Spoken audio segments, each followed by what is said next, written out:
يا أيها الذين آمنوا اتقوا الله وقولوا قولا سديدا يصلح لكم أعمالكم ويغفر لكم ذنوبكم ومن يطع الله ورسوله فقد فاز فوزا عظيما. أما بعد فإن خير الحديث كتاب الله وخير الهدي هدي محمد صلى الله عليه وسلم وشر الأمور محدثاتها وكل محدثة بدعة وكل بدعة ضلالة وكل ضلالة في النار. أعوذ بالله السميع العليم من الشيطان الرجيم من همزه ونفخه ونفسه. بسم الله الرحمن الرحيم. لن ينال الله لحومها ولا دماؤها ولكن يناله التقوى منكم. رب اشرح لي صدري ويسر لي أمري واحلل عقدة من لساني يفقهوا قولي. سبحانك لا علم لنا إلا ما علمتنا إنك أنت العليم الحكيم. رب زدني علما. ہر قسم کی تعریف، بڑائی، بزرگی، عظمت و کبریائی اللہ وحدہ لا شریک خالق کائنات مالک ارض و سما کے لیے ہیں، اور اللہ کی بے شمار درود و سلام ہو اللہ کے تمام نبیوں اور رسولوں پر، اور خصوصاً اس ہستی اقدس و مقدس پر جن کا نام نامی اسم گرامی محمد اکرم صلی اللہ علیہ وآلہ وبارک وسلم ہے۔ سامعین کرام، حاضرین عیدگاہ، بزرگوں، دوستوں، ملت اسلامیہ کے نوجوان ساتھیوں اور لائق صد احترام پردہ نشین خواتین حضرات اور عزیز بچوں، آج عشرہ ذی الحجہ کی 10ویں تاریخ اور یوم النحر یعنی کہ قربانی کا دن ہے، اور قربانی کا یہ دن بہت ہی بابرکت اور بہت ہی مبارک دن ہے۔ افضل ایام میں، سارے دنیا میں جتنے بھی ایام ہیں ان تمام دنوں میں جو سب سے بہترین اور افضل ایام جو 10 دن ہیں ان میں سے ایک دن یہ یوم النحر اور قربانی کا دن ہے۔ میرے بھائیوں اور دوستوں، آج کے اس مبارک دن میں، آج کے اس عظیم دن میں نہ صرف ہندوستان و پاکستان، نہ صرف بنگلہ دیش و افغانستان،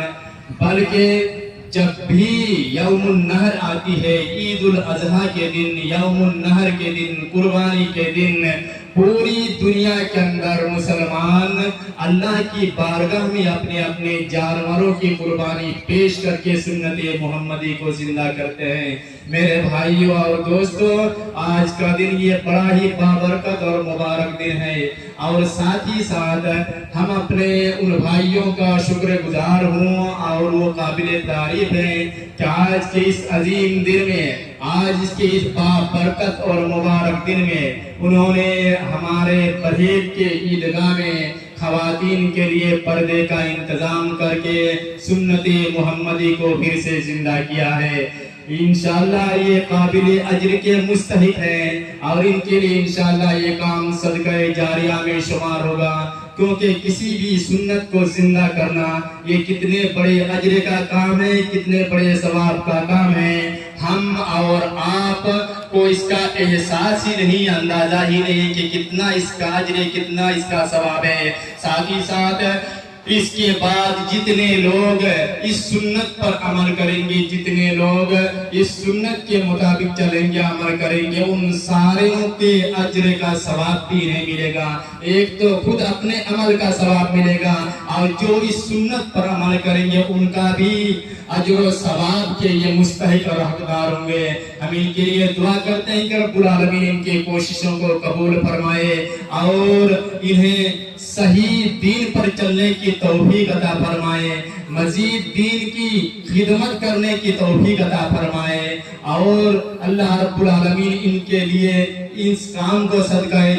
جاریہ میں شمار فرمائے اور ان کی جو غلطیاں ہیں لغزشیں ہیں اللہ رب العالمین ان کی غلطیوں لغزشوں کو اصلاح فرمائے۔ میرے بھائیوں اور دوستو، آج کا یہ قربانی کا دن ہے، بڑا ہی بابرکت مبارک دن ہے اور یوم النحر آج ہم عیدگاہ سے واپس ہوں گے اور اپنے اپنے جانوروں کی قربانی کریں گے، مگر آپ کو پتا ہے، معلوم ہے کہ آخر اس قربانی کا مقصد کیا ہے، اس قربانی کا فلسفہ کیا ہے، یہ قربانی ہم سے کیا مطالبہ کرتا ہے، یہ قربانی ہم سے کیا چاہتا ہے، آخر اس کا مطالبہ کیا ہے، اس کا مقصد کیا ہے۔ تو یہ قربانی ہمیں بہت سارے مطالبات کرتے ہیں، ان مطالبات میں سے ایک مطالبہ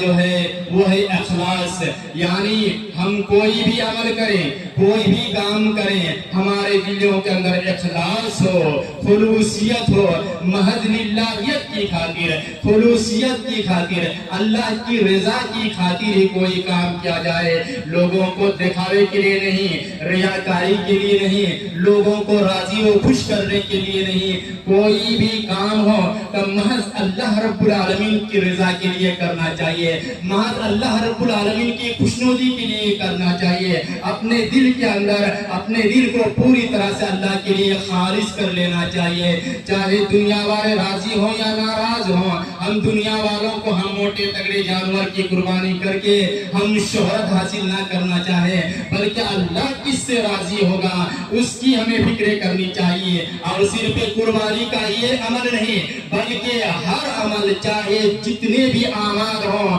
ہر عمل میں صرف اللہ کی رضا کی فکر کرنی چاہیے، دنیا والے ناراض ہو جائیں ناراض ہو جائیں، یہ شریعت کا ایک فلسفہ ہے، اسلام کا ایک اصول ہے کہ جو انسان اللہ کی رضا کی خاطر کوئی کام کرتا ہے، اللہ کی رضا کی خاطر کام کر رہا ہے، دنیا والے ناراض ہو جاتے ہیں، لیکن کل اللہ رب العالمین جب خود راضی ہے، اللہ اگر اللہ راضی ہے تو جو دنیا والے اس سے ناراض ہے، اللہ تعالیٰ خود راضی، اور چند دن نہیں گزریں گے تو ان لوگوں کو بھی اللہ تعالیٰ راضی اور خوش کر دے گا، وہ لوگ بھی راضی ہو جائیں گے۔ اس کے برعکس جو اللہ کو ناراض کر کے اگر لوگوں کو خوش کرنے کی کوشش کی، اور لوگوں کی خوشنودی اس کو حاصل کرنا مطلوب ہو اور اللہ کو ناراض کرنا اس کا مطلوب ہو، اللہ ناراض ہو جائے